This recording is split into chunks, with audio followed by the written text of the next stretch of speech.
Ladies and gentlemen, my name is Isaac Christopher Lubogo. Listen, beyond neo-colonialism, in terms of harnessing what they call artificial intelligence for global justice, is the topic of our discussion today.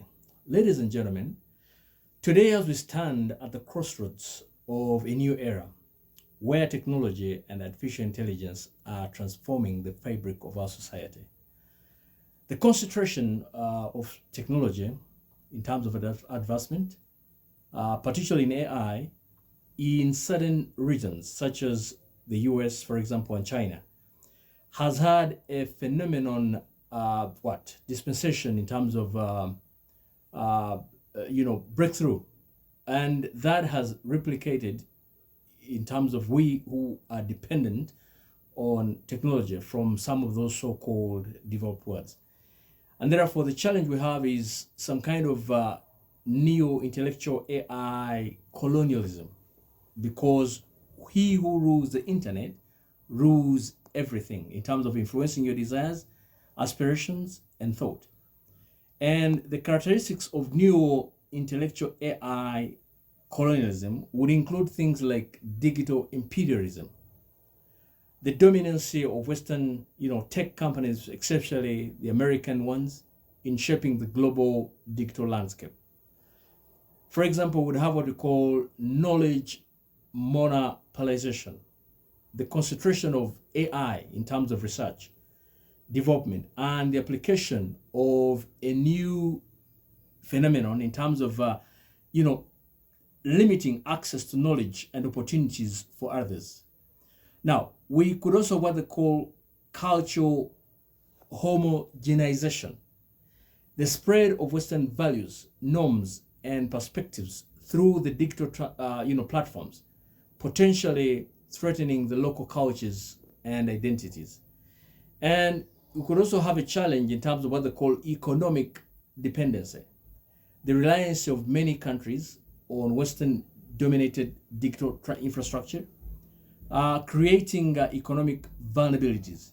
Intellectual dependency, also by way of AI, could actually increase Western-generated knowledge in terms of systems and expertise, potentially stifling our local innovation. Now, the consequences of neo-colonial or intellectual AI colonialism would include things like loss of autonomy. Local communities may actually become dependent on external AI systems, compromising their ability to make, independent decisions. And cultural erasure in terms of local cultures and knowledge systems may actually be marginalized and therefore erased. And therefore, another challenge is in terms of economic exploitation. Western, companies may actually exploit local data in terms of labor and also resources. And we could also have what they call digital divide, the gap between those who access the AI between technologies and those without may actually widen. Examples of this kind of neo intellectual AI colonialism would include Google's, for example, dependence in terms of search and advertising. Facebook is another in terms of influence on global and social media. You could also talk about Amazon's control of over in terms of e-commerce and also cloud. We could also talk about Microsoft in terms of dominance, in terms of operating systems, and also productivity in terms of software. So the prevalence of Western AI research and development becomes a big challenge. In terms of countering these neo-intellectual AI colonialism, we must promote, for example, the decentralization of AI development in terms of deployment. We should also encourage local innovation and expertise and assert national or regional control over digital infrastructure. We could also encourage intellectual or international collaboration and knowledge sharing. Critical perspectives on neo-intellectual AI colonialism would include, as I said, post-colonial theory that highlights historical continuities between colonialism and contemporary digital imperialism. So the critical race theory, for example, would help us to examine what I'm talking about in terms of examining how AI systems perpetuate and amplify the existing social inequities. And you could also argue it in terms of how future lawyers should actually embrace or navigate the complex intersection of law and technology in terms of the ethics. The integration, for example, of technology and AI in law raises fundamental questions about the role of lawyers, for example, and the nature of justice and the essence of the human decision in terms of making these decisions. I would argue and say Aristotle, for example, in terms of the concept, and also people like Immanuel Kant and Jacques, Gerard or Regiu, for example, argued in terms of advocating for some of these changes philosophically, in terms of addressing the challenges of new or novel situations that are likely to encompass us as human beings. Listen, we need to foster development in terms of comprehending some of these things we do. The law, in essence, must be stable. It must also be adaptable to the challenging needs of our society. The future of law is not about technology replacing lawyers, but about lawyers using technology to deliver better services in terms of justice and not to perpetuate this so-called power. So even as we engage in embracing this new challenge of AI in terms of the future lawyer, we should be mindful that it is with us and we cannot divorce ourselves from it.